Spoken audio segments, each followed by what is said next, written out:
And hello, boys and girls. This is your old pal, Uncle Al. Excuse me.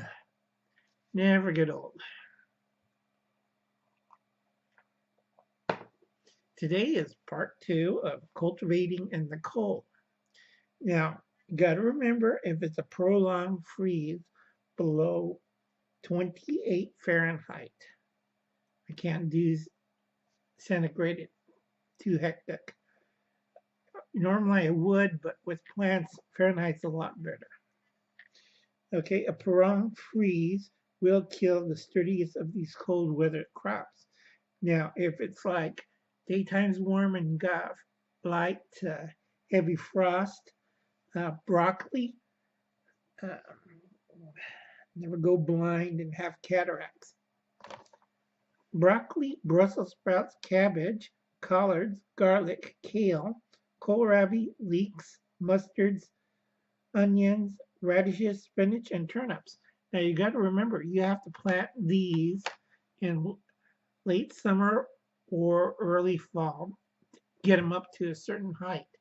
If they're still growing, like cabbages when they're round, they do well in cold weather and they'll last longer. So if you grow those in September to October, you should have heads forming right now, and they should be all right. Nighttime temperatures below 28 degrees Fahrenheit. But the daytime temperatures got to raise up to 50 if you put them in a little greenhouse tent and you have, like I showed you in previous before, the Martian tent system. Now, I've seen some people that I told this in California and they screwed it up. Okay, the air mass has to be bigger than the growth space. It cannot be like this. It cannot be a double wall. If I can't walk through it or drive a golf cart or a truck through on either side of the grow area, you just waste material and money and you don't know what you're doing. The airspace over the grow space is like the greenhouse effect. It traps heat to keep the grow space inside warm. Thermal trench heats the grow space. The greenhouse above the grow space heats the air to keep the greenhouse effect, to keep the grow space warm. This is a lot of information to digest, kids. A lot of urban centers are like that. They have the thermal mass to pick up the heat, but if they were domed and double domed, they'll be like no snow and very warm and comfortable. Walking shorts weather. But people are idiots. Now, dome cities are possible, but people are stupid. We'll solve 80% of what Hubble's cat climate change. But only the rich, wealthy, and well-to-do know what Uncle Al's talking about, and they don't want to put their money in it.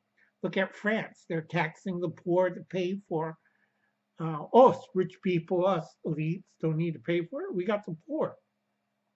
Well, a lot of yellow-jacketed people in Brussels and Paris and pretty soon Germany are fed up with the carbon tax and start taking it out on people. Now, Uncle, yeah, I do wear a beret. This is one of my old days wearing a beret. I prefer black. Red, I don't like, and I find it kind of stupid looking. I used to have several red berets. Yes, I used to be kind of a trooper, but I don't like to parachute. I usually come out of helicopters. But anyway, that was the old days. And I just keep my head warm and look like every other Parisian, like, yeah, stupid American. But to a point, a lot of people got to know how to grow food, and cultivating in the cold will help. Now remember, again, if it's a prolonged freeze, more than 3 days, even toughest of these vegetables, frost tolerant, will die. Okay, so if you got like little seedlings or transplant this side, cover in plastic. Put hay around it. Form a thermal barrier. This is all good information. And let's go look on my shout out list. Um, Inspired John. Now, I've been telling about this monster storm, and I don't think it's going to hit Pennsylvania. There's a good chance it might, but I'm going after the South, all the southern states, right below Mississippi and above Florida. Texas, I'm really sorry, but my calculation says you're going to get in from 1 to 7 inches of rain. That's in the Dallas area going towards Louisiana. Anything in that belt area, like this. Thank you, Dina. But anyway, that's going to be a problem because those areas are going to have serious weather. 2 reasons. You have the cold front coming in from Canada, blame Hubble's cap for that. So you think this huge Arctic air mass, and down below from coming up from Mexico, going through Texas and Dallas, is the rains from Mexico and the Caribbean and Gulf of Mexico are slowly whipping by. Now, it's not normally going through Florida. Florida should have rain, but it went north and cutting across the belt. Now, big problem with this, boys and girls, I'm trying to keep this under 10 minutes. If you're growing crops and stuff, please be careful. Harvest early. Do it before this weekend. This storm lasts from Friday. Some areas starts early as Friday morning, December 7th, and it'll go from Dallas until Tuesday when it leaves the coast of North or South Carolina heading towards England. So heads up, you got 2 weeks. And then it's going to hit you guys in England, Scandinavia, Norway, Sweden, Northern Europe.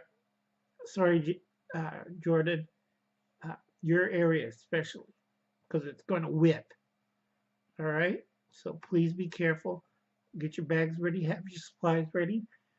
The big problem is bitter cold and high winds. I'm still trying to figure out the wind chart, and a lot of you guys are in deep doo-doo. So in America, from Friday until next Tuesday, do not drive, do not fly, bunker up. Be careful if you make short trips. Have your bag with you. Long trips, have your bag with you. Pack for the worst weather. Think of the day after, or was the day after tomorrow? I can't remember. It was an old disaster movie where North America gets snowed in. You have a choice of freezing winds, or freezing winds and ice, or snow flurries.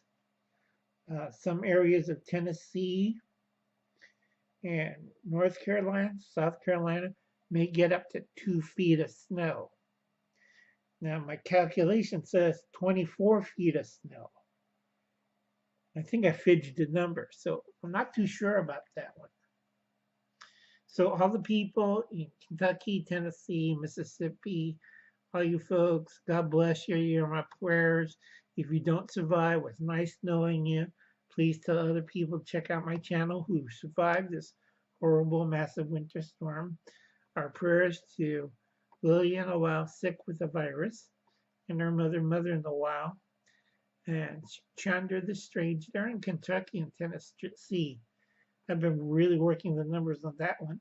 There's one area on the border of Tennessee and Kentucky that's going to get clobbered really bad. That's where I got the 24 feet of snow reading.